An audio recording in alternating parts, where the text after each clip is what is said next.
നമ്മൾ gate of Scottish Highlands ആയിട്ടുള്ള Perth സിറ്റിയുടെ തൊട്ടടുത്തുള്ള ചെറിയൊരു ഹില്ല് ഹൈക്ക് ചെയ്യാൻ പോവാണ്.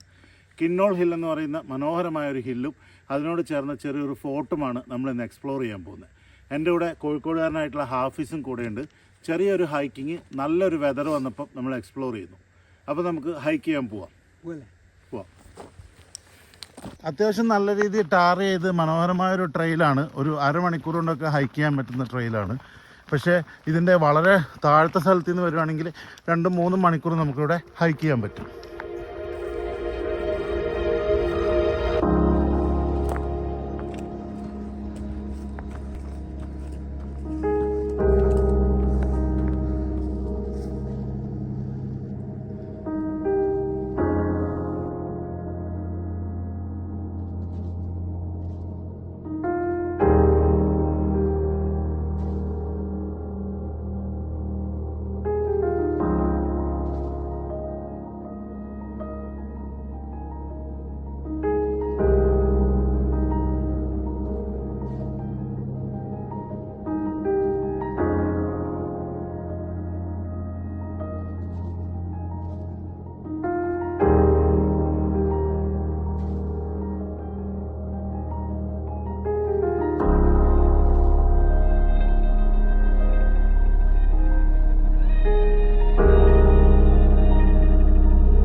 സ്കോട്ട്ലൻഡിലെ പ്രധാന നദിയായിട്ടുള്ള റിവർ ടേയുടെ തീരത്തൂടെ സ്കോട്ട്രെയിനിൻ്റെ ട്രെയിൻ പോകുന്നത് കാണാം.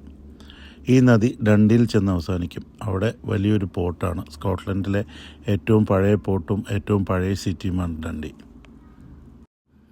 കാണാൻ ഭയങ്കര ഭീകര ലുക്കാണെങ്കിലും പേടിത്തൊണ്ടന്മാരായ 2 പട്ടികളുമായിട്ട് ഒരു കപ്പിൾ അവിടേക്ക് വന്നിട്ടുണ്ടായിരുന്നു. രാവിലെ സമയം ആയതുകൊണ്ട് തന്നെ ഇവിടെ അധികം തിരക്കൊന്നുമില്ല. പെർത്ത് സിറ്റി ദൂരെ കാണാം. പണ്ട് കാലങ്ങളിൽ പെർത്ത് സിറ്റിയെ മറ്റ് യുദ്ധങ്ങളിൽ നിന്ന് സംരക്ഷിക്കാൻ വേണ്ടി ഒരു വാച്ച് ടവറും ചെറിയൊരു കാസിലും ഇവിടെയുണ്ട്. അതന്വേഷിച്ചിട്ടുള്ള പോക്കാണ്. ലോകപ്രശസ്തമായ പെർത്ത് നഗരം ഓസ്ട്രേലിയയിലാണെങ്കിലും സ്കോട്ട്ലൻഡിൻ്റെ പഴയ ക്യാപിറ്റലായിരുന്നു പെർത്ത്. 12-ാം നൂറ്റാണ്ട് മുതൽ 15-ാം നൂറ്റാണ്ട് വരെയായിരുന്നു പെർത്ത് സ്കോട്ട്ലൻഡിൻ്റെ ക്യാപിറ്റലായിരുന്നത്. ആ സമയത്ത് ഫാക്ലാൻഡ് പാലസിലെ രാജ്ഞി, സ്കോട്ട്ലൻഡിൻ്റെ രാജ്ഞി, പെർത്തിലെ സ്കൂൺ പാലസിലേക്ക് കടന്നു വരുന്നത് ഏതാണ്ട് ഈ പാതയിലൂടെ തന്നെയാണ്. ഞങ്ങൾ അന്വേഷിച്ച് കിടന്ന വാച്ച് ടവർ ദൂരെ കാണാം. ചരിത്രപരമായി നോക്കുമ്പോൾ ഈ പ്രദേശത്തെ ആദ്യ സെറ്റിലേഴ്സ് പിക്റ്റിഷ് ഗോത്രവർഗ്ഗക്കാരാണ്. അവരുടെ ഭാഷയിൽ നിബിഡ വനങ്ങളെയാണ് അവർ പെർത്തെന്ന് വിളിച്ചത്. ഒരു ട്രോപ്പിക്കൽ ഫോറസ്റ്റിൻ്റെ മാതൃകയല്ലെങ്കിലും നിരവധി വനപ്രദേശങ്ങൾ ഇപ്പോഴും നമുക്ക് പെർത്തിൽ കാണാം. സ്കോട്ടിഷ് ഹൈലൻഡ്സിലേക്കുള്ള ഗേറ്റ് വേ ആണ് പെർത്ത്. നമ്മുടെ നാട്ടിലെ അടിവാരം കഴിഞ്ഞ് വയനാട് പോകുന്ന പോലെ, അടിമാലി കഴിഞ്ഞ് മൂന്നാർ പോകുന്നത് പോലെയാണ് പെർത്തിൻ്റെ ഒരു സ്ഥാനം.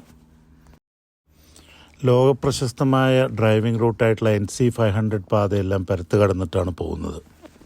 പ്രദേശവാസികളെ മാറ്റി നിർത്തിയാൽ ഇപ്പോൾ പെർത്തിൽ ഏറ്റവും കൂടുതലുള്ളത് സിംഗളി ശ്രീലങ്കൻ മൈഗ്രേഷനാണ്. ഒട്ടും കുറവില്ലാതെ തന്നെ മലയാളി സാന്നിധ്യവും ഇവിടെ കണ്ടുവരുന്നു. വളരെ ഫേമസ് ആയിട്ടുള്ള ഫ്ലൈയിങ് സ്കൂളുകളും പെർത്തിലുണ്ട്. വിജനമായ ധാരാളം മലമ്പ്രദേശങ്ങളുള്ളതുകൊണ്ടായിരിക്കാം ഫ്ലൈയിങ് സ്കൂളുകളെല്ലാം ഇവിടെ കൊണ്ടുവച്ചത്. കുറച്ച് വർഷങ്ങൾക്ക് മുമ്പ് ഇന്ത്യയിൽ നിന്ന് ധാരാളം പേർ ഇവിടെ ഫ്ലൈയിങ് സ്കൂളിൽ വരുമായിരുന്നു. അതുകൊണ്ട് തന്നെ ഇവിടുത്തെ പ്രദേശവാസികൾക്ക് ഇന്ത്യക്കാരൊട്ടും അപരിചിതരല്ല. ആ കാലഘട്ടത്തിൽ ഇവിടുത്തെ തിയേറ്ററുകളിലെല്ലാം തെലുങ്ക് സിനിമകളും ഹിന്ദി സിനിമകളും ധാരാളമായി ഓടുന്നതായി പറഞ്ഞു കേട്ടിട്ടുണ്ട്. നമ്മളങ്ങനെ കിന്നോൾ ഹിൽസിലെ കാസിൽ എത്തിയിരിക്കുന്നു. Castle and watch tower. ജർമ്മനിയിലെ റൈൻ വാലിയിലുള്ള കാസിലിനോട് ചെറിയൊരു സാദൃശ്യമുണ്ട് ഇതിന്. പിന്നെ ഇവിടെ ചെറിയൊരു ഐതിഹ്യവുമുണ്ട്. സെയിൻറ്റ് സെർഫ് എന്ന് പറയുന്നൊരു ദിവ്യൻ ഇവിടെ താമസിക്കുകയും അദ്ദേഹത്തിനൊരു ഡ്രാഗൺ ഉണ്ടെന്നും ഇവിടെയുള്ളവർ വിശ്വസിക്കപ്പെടുന്നു. ആ ഡ്രാഗണിൻ്റെ നെറ്റിയിൽ ഡയമണ്ട് പോലൊരു രത്നമുണ്ടെന്നും ആ ഡ്രാഗൺ ഇവിടെയാണ് താമസിച്ചതെന്നും ഇവിടെ നിന്നാണ് പറക്കുന്നതെന്നും പറയുന്നു. നേരത്തെ കണ്ട സെയിം വ്യൂവിൻ്റെ കുറച്ചും കൂടെ ഒരു ഹൈറ്റ് കൂടിയ വെർഷനാണ് ഇവിടെ നിന്ന് കാണുന്നത്. ശേഷം കാസിലൊന്ന് ചുറ്റിക്കറങ്ങി. കാസിൽ ഏറെക്കുറെ പൊളിഞ്ഞിട്ടുണ്ട്. എന്തായാലും നേരത്തെ പറഞ്ഞ കഥയിലെ ഡ്രാഗൺ ഇതിൻ്റെ അകത്തെങ്ങാനും ഉണ്ടോ നോക്കിയതിന് ശേഷം ഈ വ്ളോഗ് ഇവിടെ പതുക്കെ അവസാനിപ്പിക്കാമെന്ന് വിചാരിക്കുന്നു. ഇവിടെ ഞങ്ങൾക്ക് ഡ്രാഗണേയും കിട്ടിയില്ല, ഡ്രാഗൺ കുഞ്ഞുങ്ങളെയും കിട്ടിയില്ല. എന്തായാലും ആ മനോഹരമായ വ്യൂ ഒന്നുകൂടി കണ്ടുകൊണ്ട് നിർത്തുന്നു.